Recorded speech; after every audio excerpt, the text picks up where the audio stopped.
Traveling the Vortex.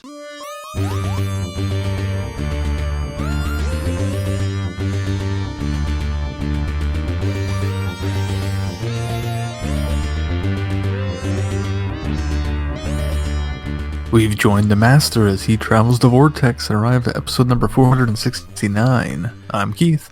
I'm Sean. No clever, witty open? No clever, witty open. And you will obey me. We should have turned it over to Sean this week. It would have been fun. I'm Glenn. How are you guys? Pretty good. Did you guys do anything this week? I did not. You did nothing? I did nothing this week. Wow. Well, the kids' colds came back, so... Oh, yeah, it's kind of hard to do anything with That's why kids. we pushed off, because I was up at 3:30 in the morning with Liam, who wouldn't go back to sleep Sunday night, so Oh, no. I was very tired last night. Sean, what'd you do?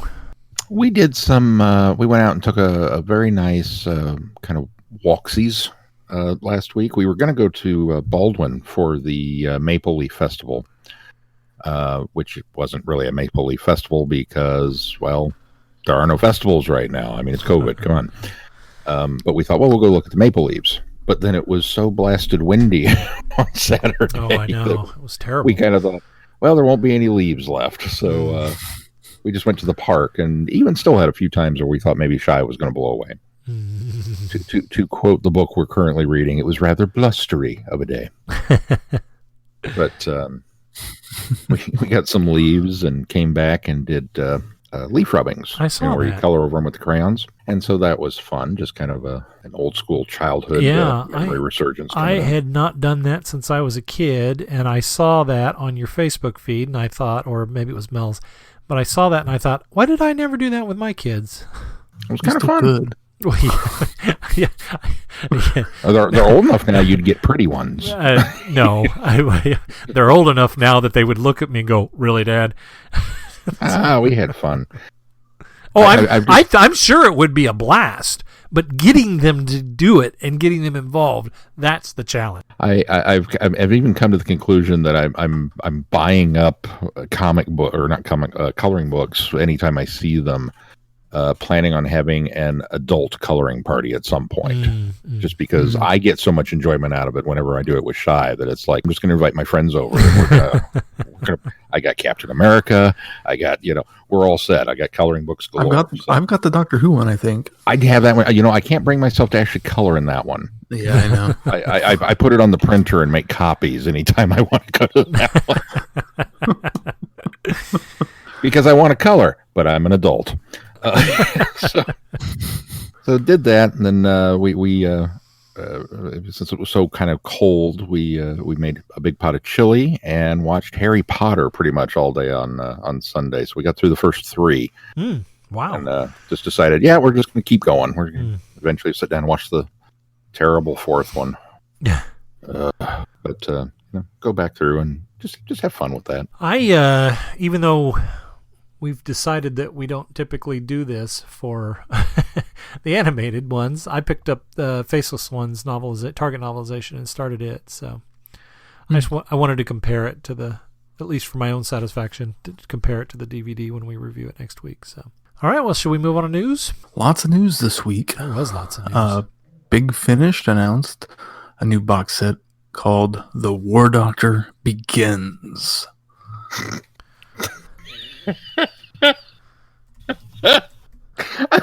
Seriously? That's what it's called. The War Doctor Begins. What? I guess it's a series. Not I'm a sorry. box set. What's so funny about that? It's a ridiculous title. The War Doctor Begins. Oh, yeah, it's almost as silly as Batman Begins. Well, that's just it. We've already had this. It's the height of pretentiousness to the War Doctor Begins. We first of all, we know the story. It was Doctors 1 through 8. Come on. I mean, all right. I'm sorry. It just struck me as funny. Go ahead. I'm all right. Well, they're doing a box set of the early years of the War Doctor. How about that? And they've recast, obviously, because John Hurt has passed away, with a man named Jonathan Carley. Who we've already Jonathan- we've gotten a little taste of him already as the War Doctor. And he did a really good job. So he was the voice of the War Doctor in Doctors Assemble. Ah. Yeah. And Well, he does a very good John Hurt. He was spot on, I thought, in that. So Yeah. I'm not sure how I feel about the story placement, but the idea of more War Doctor stories excite me, so I'm sure they'll be good. Well, what do you mean about the story placement? That it starts right after his regeneration? Yeah, I guess it just doesn't feel like, is that area really necessary to explore? Well, it hasn't been yet. I think that's what I like about it. In fact, I think that the ones that they did with John Hurt, he was much older. It was closer to Time of the Doctor, or Day of the Doctor, and I think that this is the perfect era. In fact, if you're going to recast the War Doctor, pick somebody younger and go back and go up to the John Hurt stuff. I think that's just fine. And then at some point in the future, if you wanted to go beyond the, what was it, 6 stories that Hurt did, or 8 stories that Hurt was managed to do for, and then if you want to do those stories in between Day of the Doctor in that particular set. But I think it's a great idea to go back and do some of the early stuff. What led to the, the lead up to what we got before in Big Finish. I think that's what I'm most excited about. What drove him to know more? Yeah. There's the 8th Doctor. Trust in Big Finish. They'll always put out good quality stuff. Yeah. I'm not worried. Okay. What do you guys think about the recasting? I think they couldn't have chosen somebody better. I think he's fantastic. I agree. I think we had talked about, either earlier this year or last year, about when is the right time to recast the War Doctor. And I think at this point, especially hearing the touch that he puts on it, I think it's very much in respect of John Hurt, and I think that I'm perfectly fine with the recasting for this. Yeah, I agree. While there's a part of me that always bristles a little bit internally at you what? How dare you recast somebody? It's been long enough now, and maybe it's because John Hurt had such, although an impactful run as the Doctor, such a small one. Yeah. That maybe it's a little more accepting, but yeah, no, I mean they got somebody who can do it true to form in audio, and I'm totally all right with that. Not wild about the title, but clearly. Just focus on the individual story title, Sean. I shall have to do so. What else we have? Well, Glenn, tell us about Forgotten Lives. Well, I will tell you charity about book Forgotten coming. Lives. There is a charity book coming called Forgotten Lives, and it's a project from Overse Books, and it will help Alzheimer's research in the UK. And from the little blurb that I read about this, it sounds like they're taking the inspiration is the artwork by Paul Hanley, and I think you guys have probably seen some of his art over the years. He did a piece that had all of the different incarnations of the Masters. He's done pieces with the Doctors. He's incorporated some of the non-canonical Doctors as well. He also did some artwork exploring the recently rediscovered Doctors from the Brain of Morbius, in which a lot of the Doctor Who staff were used in Brain and Morbius, and those clips of potential previous Doctor and in historical costumes. And so these are kind of the forgotten Doctors, and they've springboarded on that, and they're putting together this book based on previous lives of the Doctors prior to the first Doctor's incarnation. So, and then, whoa, wait a minute. What's wrong with that? It was nothing but disappointing news for Sean. What's wrong with that, Sean? It reeks of Chibnall. I'm sorry. You guys know I've never been a fan of this idiotic notion that, all those faces in the glass were previous Doctor. No, they were just Morbius because he's older. It's fine. But okay, we all want to make it canon, so here's some more fodder for the argument. It's not an official BBC book, so technically it's not canon. That's true. Not to dash canon, any but disparaging remarks against the artwork, because the guy is phenomenal and he does beautiful drawings and they're very good. I don't need more backstory for people who aren't important, especially if you're going to get it wrong. But that's my own personal headcanon, so I'll live with it. I'll just sit over here quietly, drinking my tea. That's none of my business. Tonight, the part of the Grumpy Bear will be played by Sean. War Doctor begins. So I think it's a great idea, especially since Doctor Who has canonized all of those as previous Doctors. Oh, and you would. I think it's a great idea that we can get some stories that actually purport what might have been adventures by these previous Doctors. I think it's a good idea.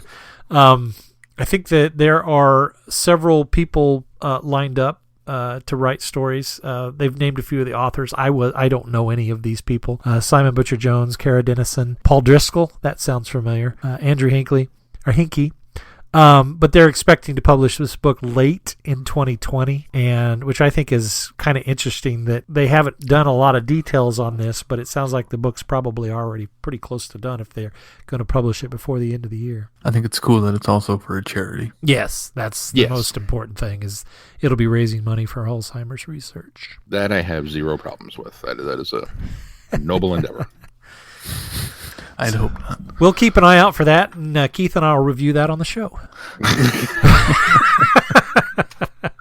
What else do we have, Keith? This is what happens when I miss the pre-show meeting and don't pay attention to the news stories. I get surprised, and then I get grumpy.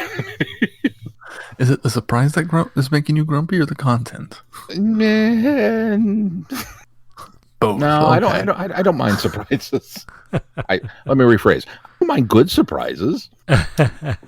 How's this for a good surprise? They are releasing a collection of short stories that were part of the Doctor Who lockdown in charity, and part of the proceeds go to children in need. So there's 16 stories that will be included in this, including things like A Message from the Doctor, Things She Thought While Falling, The Secret of Novice Haim. So some of the things that were just videos will be scripted out. But then there will also be 3 brand new stories from Neil Gaiman, Mark Gatiss, and Vinay Patel. So 3 people who worked on the show. That's Neil exciting. Gaiman wrote a story. Saving One the big Virtue, guns. 1,000 Crimes is what it's called. So, Sean, what do you hate about this? I hate that I've already read 90% of the book. Well, there's actually 2 Neil Gaiman stories in it. Yeah, because But I am think very Gaiman- excited over the Gaiman fact wrote that one of the ones that was released during the Oh, lockdown. Rory's story. Yeah. That's right. I'm very excited that they saved Neil Gaiman for when they want money. So I will happily cough up some coin. Oh, that's the way You I can look get a at little it. bit of a preview of what he wrote in David Tennant's podcast. No, I don't want to know. He talks I about it a little bit. I want to be surprised. Then I can be angry later. Keep up, Keith. Oh, you want to be angry? Okay. All right. Well, if I'm going to be cast in the role, I might as well, Well, I think ultimately it's a good idea, and I think that it puts those people's things out there in the world, and it goes further to canonize them. And I think it also, because it goes to a good cause for children in need, will likely be sanctioned by the BBC. Unlike the potential of Forgotten Lives, I think the BBC will put its stamp of approval on this one, and so it will be official canon. It's even got the official logo on it. So, Yeah. the last bit of news. Doctor Who's doing another watch along. Going to do an interactive Twitter event like they did during the lockdown, and everybody's getting back together on Twitter one more time, hopefully not for the last time, on Halloween at 7 p.m. UK time, which will be about 2 o'clock our time central, and we're watching... what's the Halloween story? What is We're what is watching Blink, Series 3 episode of Blink. What? Come on, you like Blink. I've seen it.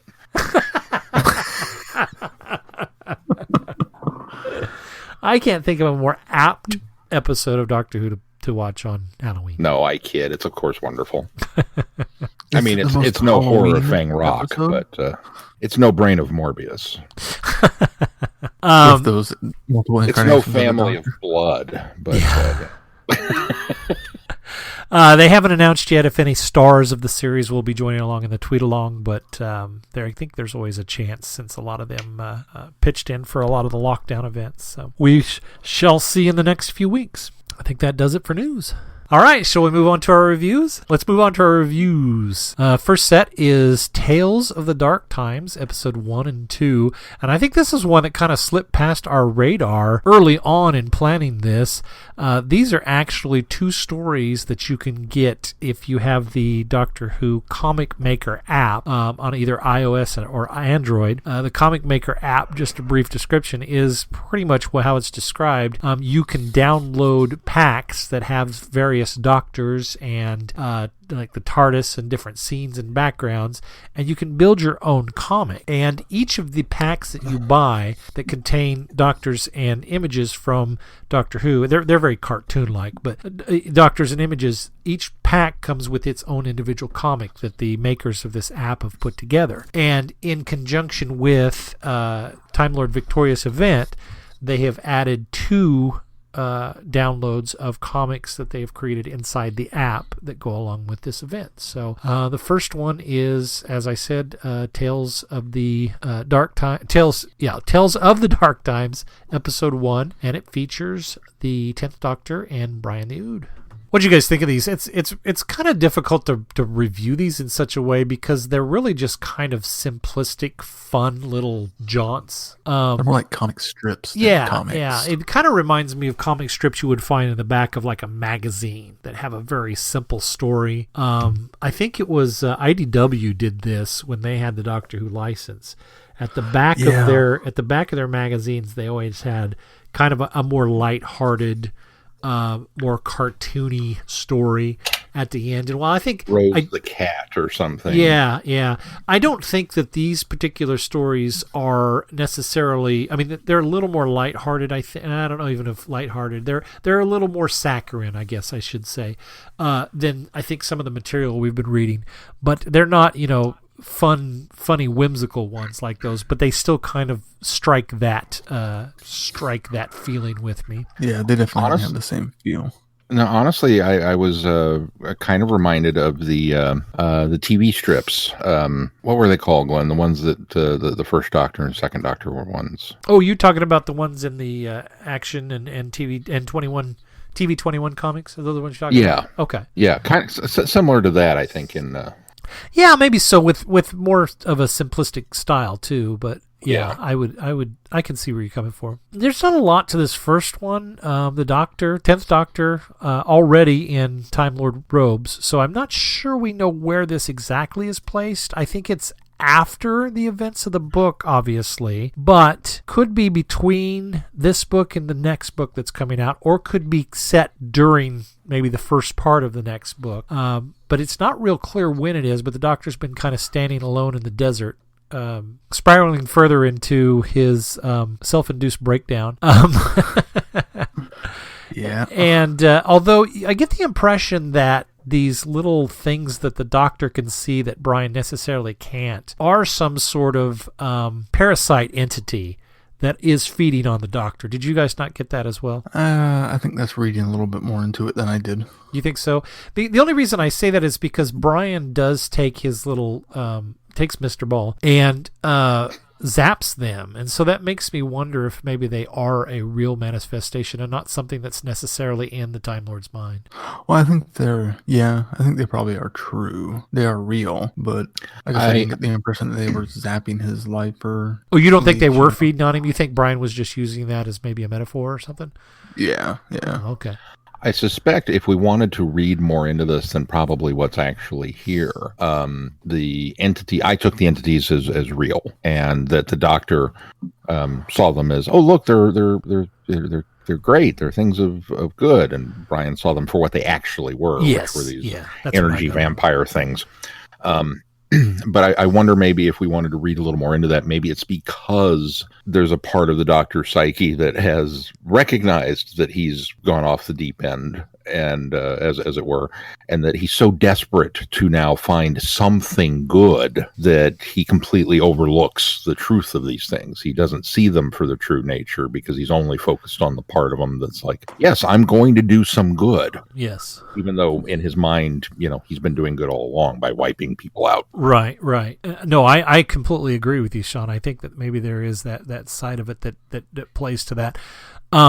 But yeah, I too kind of thought that they were. I thought maybe the idea that he was helping them had kind of manifested itself in his mind, and that these whatever this entity was, these little energy vampires, as you called them, eloquently called them, Sean. I think was taking advantage of that, and I think the reason why he thinks he's off doing good is even at the end, after Brian helps him, he says, "Let's get out of here and do some good." And so you kind of wonder if that's the setup for another, further delving into the madness and misunderstanding his good intentions, or misrepresenting his own good intentions. Entirely possible. The next one I thought was a little more of an interesting story, and it's a little longer one as well.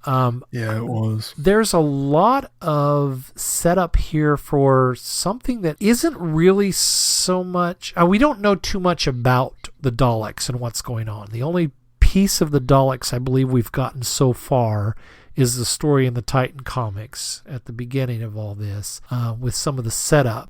But we find out a little bit more that the Daleks are coming to allegedly help the was it the Volosians? Yeah, Volosians. And they think that the Daleks are going to save them from the bringers of death, which I can only assume that they're referring to the Keturah. So I'm assuming when they say the bringers of death, they're talking about the Keturah. Oh, it says, I guess they do refer to the Keturah, because they say when the Daleks come in the ships, they say, "Oh, it's not the Keturah." Cthulhu. Cthulhu, yeah, Cthulhu. And so the Daleks come under the guise that they're there to help. But I think it's divulged later that they're really kind of using them. In fact, that's why they only round up the useful ones. And when the musician, was it a musician that comes later in the comic, and they say, "We don't have any need for a musician." Yeah, we have no room, they tell him, for musicians. Yeah, and they want to harvest them and have their specimens. Yes. For what, we don't know, but it makes me wonder if that's going to be another tie-in somewhere. I felt this was a longer piece that didn't need to be longer, but I felt like there was more kind of going on here than in that first comic. It's almost like they decided that they wanted to kind of do more of a longer form piece, but weren't sure how to do it in this format. So it comes across as kind of middling, because they don't really get to the point of what's happening until very late in the comic. Rightfully so. I mean, they don't want to give away the surprise that at the end that the Daleks, I mean, we suspect that the Daleks were really there to help them, but they don't want to they don't want to give that away too soon, but I also think that it feels a little dragged out, if you ask me, for this kind of style of storytelling. Yeah, I would have liked to seen what their real intentions with the aliens were, as opposed to just, "Oh, look, we're gonna turn on them." Yeah, of course you are. You're Daleks. That's right. what you do. It's very tropish. That's not a surprise. Yeah. I'm also hoping that perhaps this story is just a piece in the puzzle that will kind of be, that plan will be divulged later, maybe specifically in the Daleks series, or in the Big Finish audio that's coming up on the schedule with the Eighth Doctor and the Daleks. I'm hoping maybe that this will tie a little better into that when we've got more of the story. Yeah, I'd like to hope so too. All right, well, anything else on these two stories before we move on? I think the cartoons are cute. They are cute. And the app's a lot of fun. It's free to download, and you get some of the little pieces of it for free, but you do have to end up, these particular comics I think were 99 cents a piece to download. The packs, if you want to explore more doctors and build comics with more doctors, you do have to pay a premium on there, but it's pretty cheap. I think each of the packs is 99 cents, or you can buy the whole set for like $4. So it's really affordable. It's a fun little app I've played around with a little bit, and I actually got it months ago because I had considered doing a YouTube video review, since I'd been kind of doing some of the game stuff on YouTube, but I never really got around to it. So maybe it'll still be in the coffers. I don't know. All right, well, let's move on to the Short Trips audios. From Big Finish Productions. The soft shine of the glass caught another creature, an immaculate bearded figure, carrying a blue cylinder under one arm. The Master. Doctor Who, Time Lord Victorious. Short trips.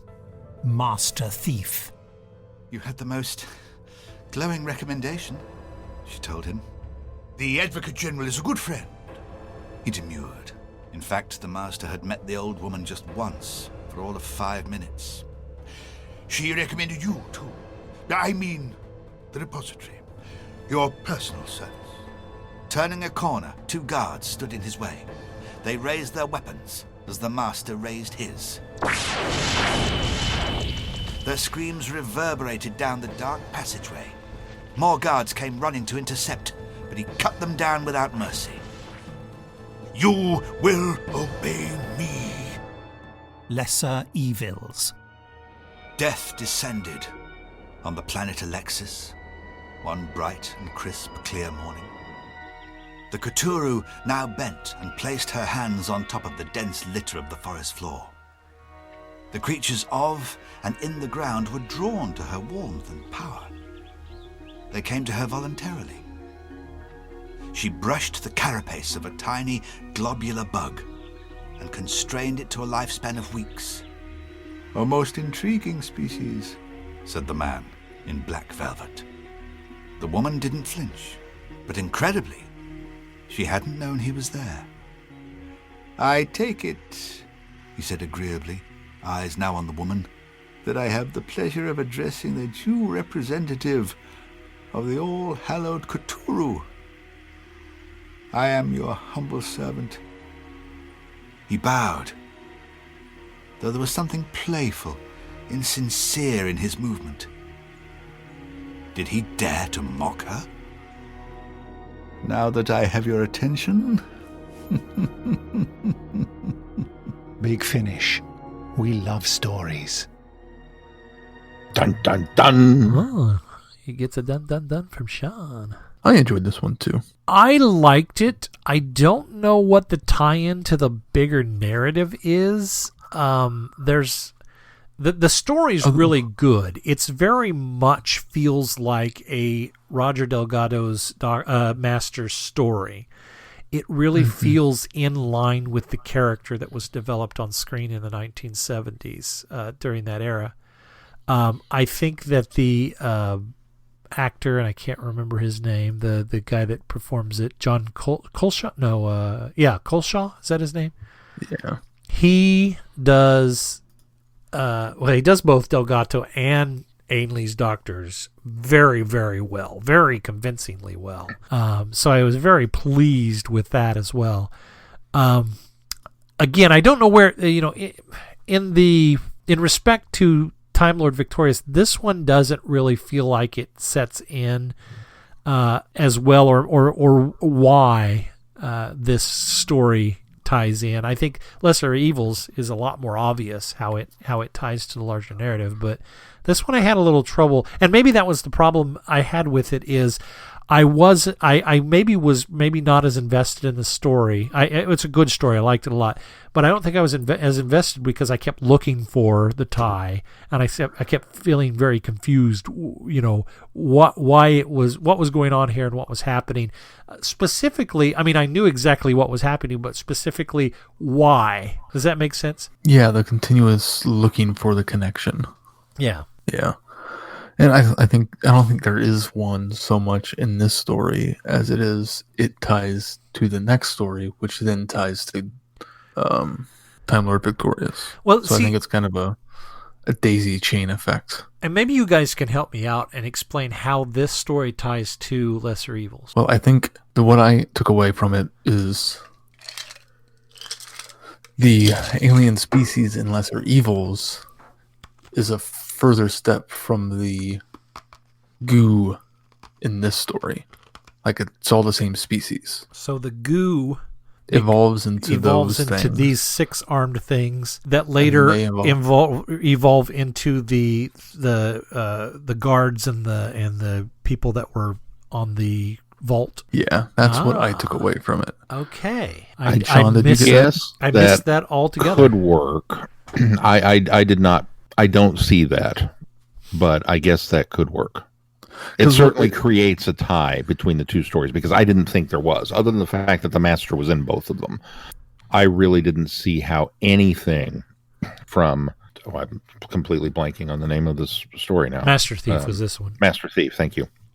I didn't see how anything from Master Thief really tied into Lesser Evils, other than it was the, retroactively, I suppose you could go backwards and say that the focusing crystal for the super gun that he used in this may have been one of those crystals but it certainly wasn't implied that way. That's a stretch as well. I think either that's way you go with it. Covered Yeah. how he got the gun in the first story. I mean, it's just kind of, okay.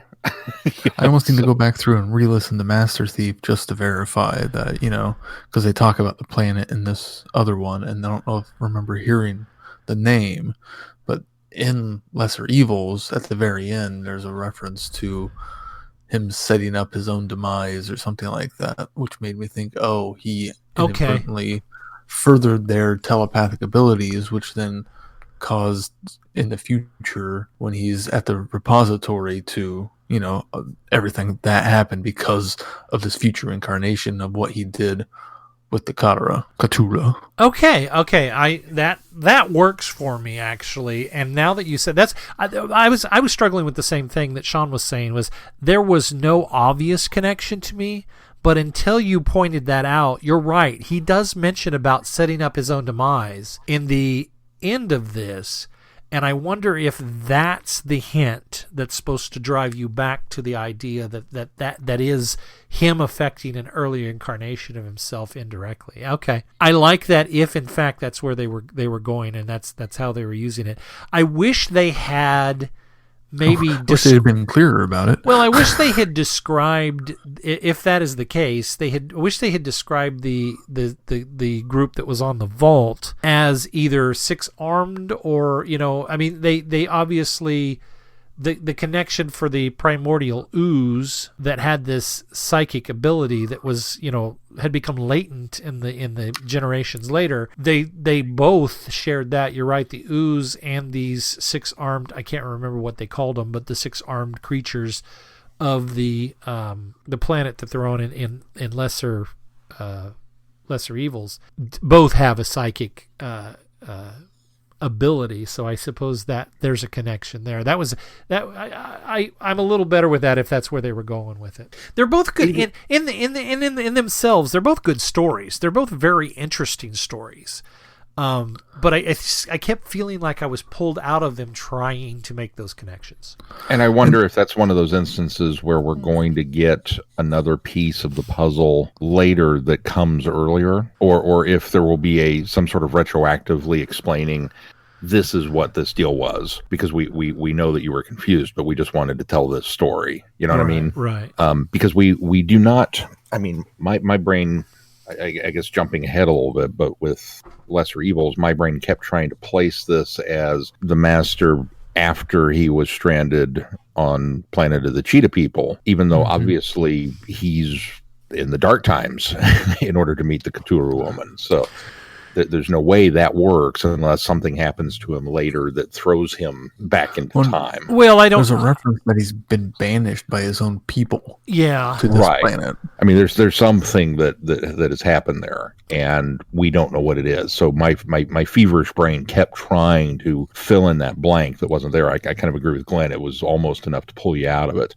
And kind of the same with this one, just from the standpoint where I think Master Thief is maybe a better, more complete story. Yes, agreed. It does not tie into the larger Time Lord Victorious, at least at this time. right? As obviously, yeah. At least whereas Lesser Evils does. So. And I think that the where you're struggling there, Sean, though, is I think it's okay to place that story after Survival, because there's a lot of stuff that happens between Survival and the worm that ends up, the worm that ends up in Eric Roberts' character. We don't know. There's a lot that happens before he's executed. A lot of the prose has filled in some of those gaps, but there's a lot of time. He obviously gets off the planet in Survival. He obviously escapes that planet. He may have escaped that planet and somehow went back to the dark times. But I think that's the problem. The other problem that I have with this is that now that we've kind of moved on to Lesser Evils. I enjoyed the the ride of him trying to get down into the vault and steal whatever he's wanting, and then the fact that all of this leads to his regeneration, I did not see coming and thoroughly enjoyed. Mm-hmm. I thought the entire ride throughout all of it, and then seeing him become sympathetic as a character was a great way to do a story with the Master and have you still kind of root for the bad guy at the same time. So did you presume that he regenerated? Uh-huh. That's interesting, because I didn't get that either. I didn't get that at all. And I'll tell you why I didn't, because I think part of it is I'm stuck in my head with the Crispy Master that we see in Deadly Assassin. To me, is the Delgado Master that has just basically outlived his regeneration cycle. He's at the end of, because it's explained there that he is at the end of his regeneration cycle.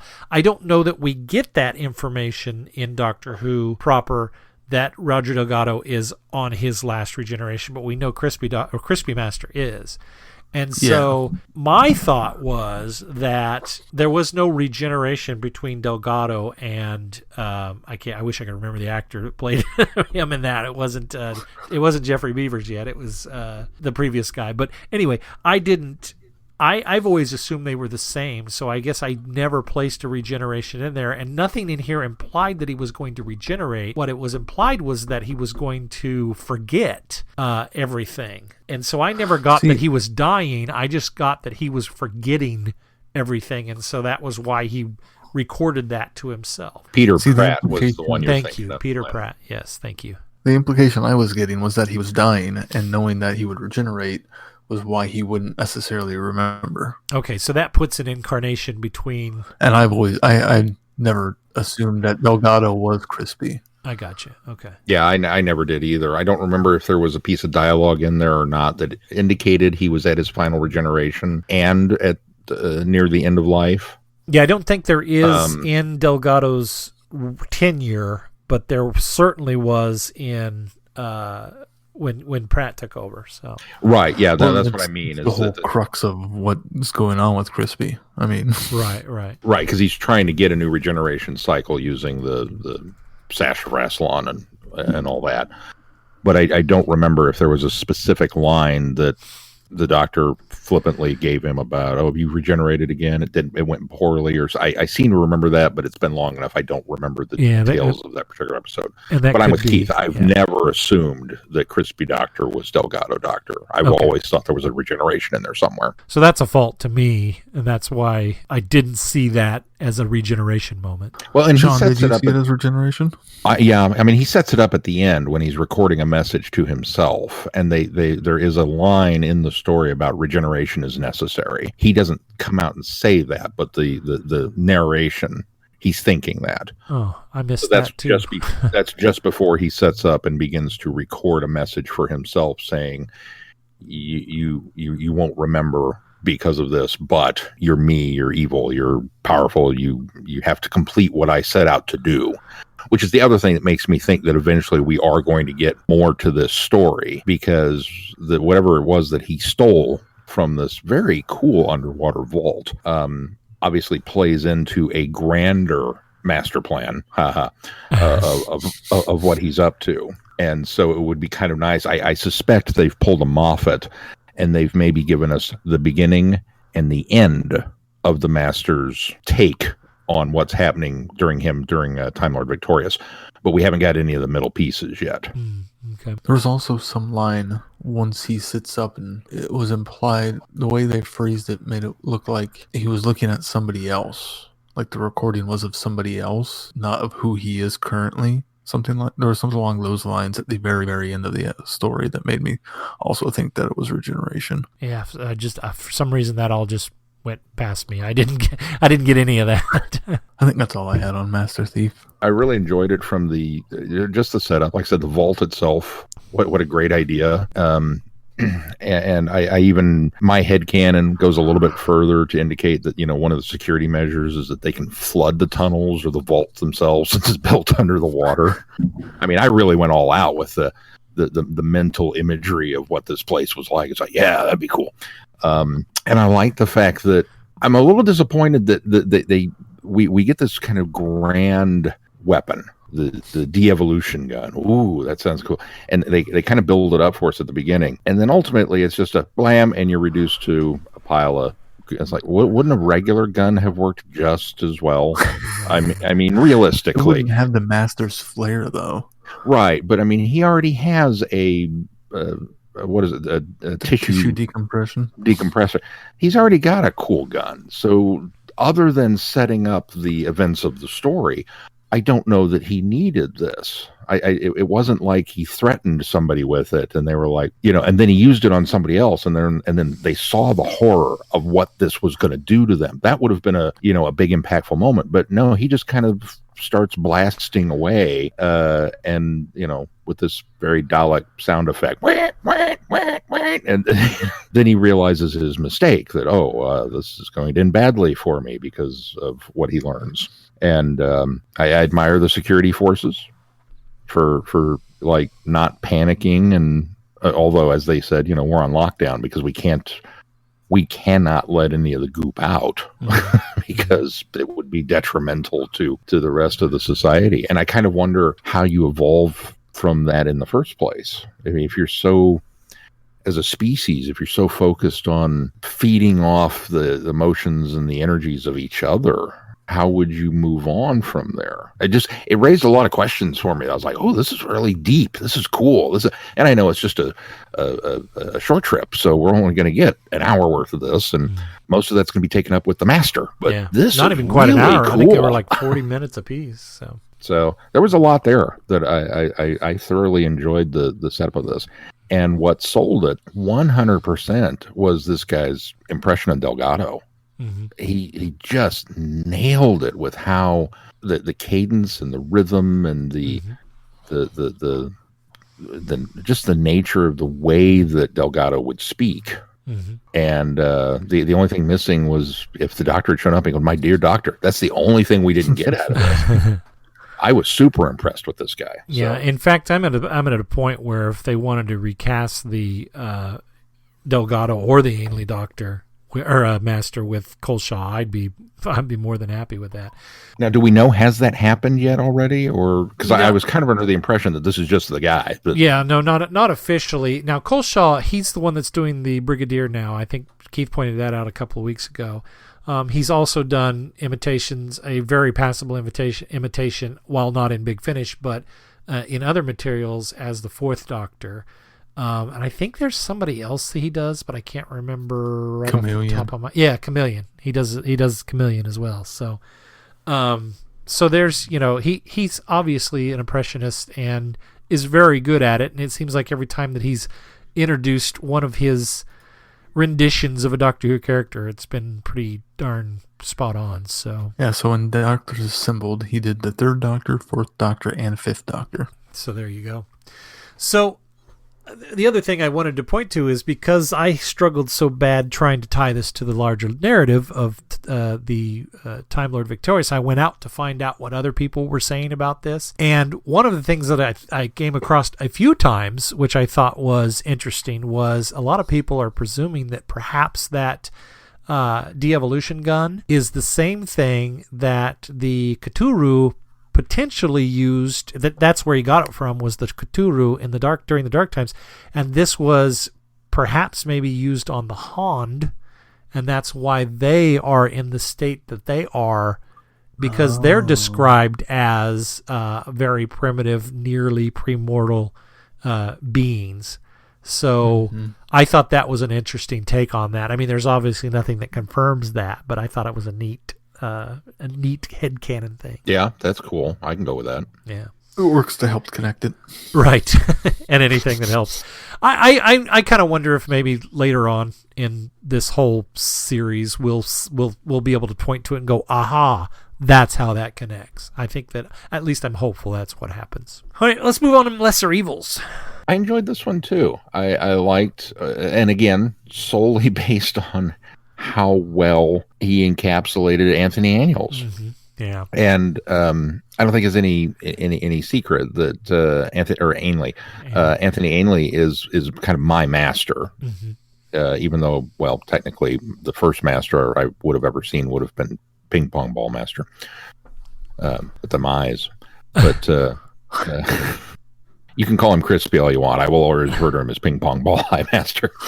But I don't know. There was just something about the way Ainley played him, even though I'm aware that Ainley and he, maybe rightfully so, catches a lot of flack for kind of being a knockoff version of Roger Delgado. But he had that sense of humor, whereas Delgado was more of a gentleman killer about him. Ainley had that mental patient killer. He was having fun. You know what I mean? Well, there's certainly a softer side to him, which I think also comes across in this audio. He can still be as maniacal as Delgado's doctor. I keep saying doctor. Delgado's master was, but Ainley always had more of a subdued, as you said, kind of the mental patient version of a bad guy. Yeah, he's not that overt about it, but just yeah.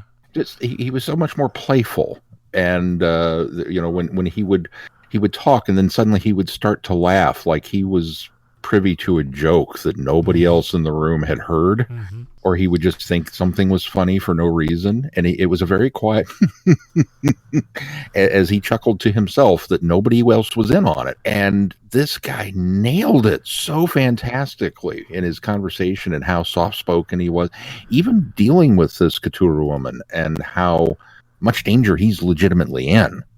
And he knows it. I mean, you get that impression that, when she makes a move toward him and he kind of backs up, but yet he still manages to stand his ground and do it with all the hallmarks of Anthony Ainley's Doctor. Yeah. That blew me away, more so than really anything that was divulged in the story. Well, in the story, it really has you on your back foot the whole, at least it did for me the whole time, because, the master is actually acting not in his own self-interest for once, and in the interest of the species. And I was fully expecting him to wait for the other shoe to drop of, okay, here's what he's really doing, and here's what he's really after. And there was no ulterior motive. He was actually trying to do something good for once.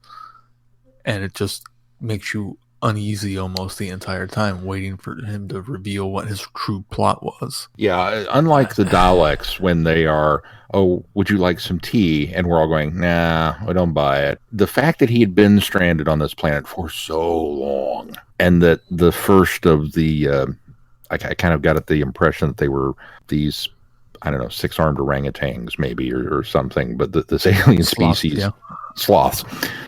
Actually, they my headcanon, they look a lot like the Mystics from the Dark Crystal, but they would, come down from the trees for a good pet.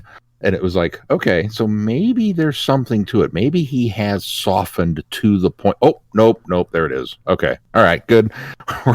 We've reverted to form. Thank you. Moving on.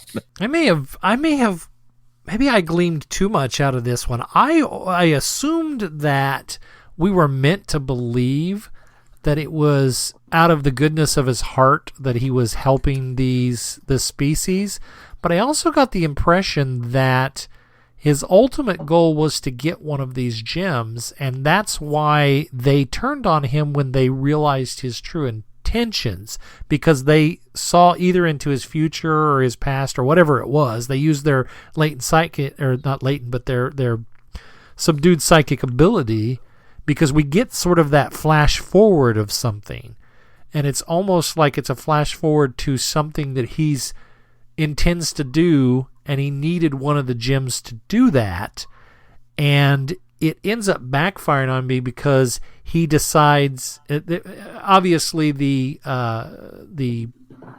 whatever these inhabitants are called, it backfires on them because it shows that they sort of, despite his misguided intentions to help them, they still end up making their own place with the Cthulhu by affecting. She doesn't end up giving them grace as he's sort of asking for. She ends up giving them what they sort of ask her for in such a way, in a roundabout way. And I got the impression that was the idea of the story, was that he may have had some good intentions and wanted to protect them, but he still had this ultimate goal. And when the elder of these, I guess we could call them Alexians, I guess they're from the planet Alexis, these Alexians were, when they recognize his true intention, they turn on him, and that ends up not being their own demise, but it ends up putting their life sentence on them. I guess I didn't see it more as he had a scheme. It was more that he saw an opportunity. Well, and was trying to utilize the opportunity more than he didn't intend to come to this planet and intend to get stuck here in order to get these. No, I'm not saying that, but I think the idea was through the observation and through the realization of what these stones were, he had formulated maybe a further plan from that point. So yeah, I agree that I don't think he ended up here as a result of scheming, but I think he was scheming in all of this time that he had with this particular species. Sean, any thoughts on that? Did I just misrepresent the last part of this story, or what? I'm not sure. I think maybe I think you're wrong all the way around, but that's, you know. That's not just on this. Yeah. I certainly didn't come away with that impression that in typical Master's style, I think he was probably trying to make the best of a bad situation. Yes, agreed. That he was stuck there and that he couldn't do anything about it. And that once he began to notice the stones and what they could do, or what he suspected that they could do, he began to formulate a plot for either this is going to get me off this planet, or this will help me once I get off this planet. Mm. Either way, I think that was kind of in the forefront of his mind. Okay. Which she, calls him out on. Right. And, there's something quite enjoyable about the Master backpedaling. Yeah. No, I didn't mean to do that. I mean, it's almost Mr. Burns like. Oh, of course I wasn't going to feed you the hounds. I just said release the hounds. It had nothing to do with that. It's very much in line with that kind of, oh, come on, dude, really?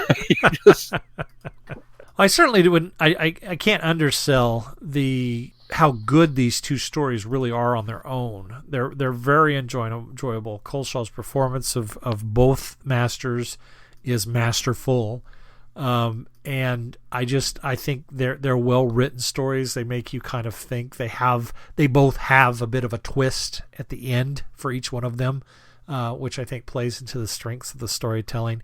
And overall, even without the Time Lord Victorious narrative, they're both very good stories on their own. I agree. Anything else on these? Anything else on these two stories that we need to talk about? If not, what do we got coming up on the schedule, Sean? Well, coming up on the schedule, you would think it would be more Time Lord Victorious, and you would be wrong. We're going to take a break from this epic crossover event in order to celebrate the finally U.S. release of The Faceless Ones on DVD. So we're going to have some Second Doctor action next week. It has been animated, and we have not reviewed this one at all. So technically part of the Lost in Time grouping, just because it's an episode we haven't done yet. Although Glenn, I guess, will be the only person covering the novelization because he was selfish. Didn't tell us that ahead of time. So, bully for him. You still have a week. You can read it. I'd have to get a copy. I'll loan you a copy. But yes, so The Faceless Ones next week. And then the following week, we will return to Time Lord Victorious with another audio from Big Finish. He Kills Me Not. Which we did check while Keith was off mic, and it's only an hour on that one. Okay. Along with Monstrous Beauty Volume 2, or Issue 2, which is another Doctor Who magazine comic from Panini. Panini. Back to that. Panini sounds like a pasta dish. It's a sandwich. isn't Oh, it is a sandwich. Panini. Yeah, you're right. It is a sandwich. Maybe that's why it reminds me of food, I guess. Yeah, it's like a grilled cheese. It doesn't have to be grilled cheese. Be sure to check out the website, travelingthevortex.com, for any updates on this podcast. If you get any value out of this podcast, why not consider putting some value back into it? You can do that by clicking on our Patreon link and consider supporting us. And thank you to those of you that already do. Also, please consider giving us a 5-star review wherever you subscribe to this podcast. It helps bump us up in the ratings and gets the recommendations out there. A little bit of word of mouth. Give us a little review there. And make sure you join in the conversation in our listeners forum on Facebook. There you can engage with other listeners and share your thoughts and insights with us and others. Anything else we need to do before we close this show out, guys? I don't believe so. If not, until next time, I'm Glenn. I'm Sean. No, I'm Keith. Cheers. Good night, everybody. Be seeing ya. I Thanks am for not listening. a grumpy bear. You have been listening to Traveling the Vortex. Doctor Who and all of its associated programs are owned and trademarked by the BBC. No infringement is intended or implied.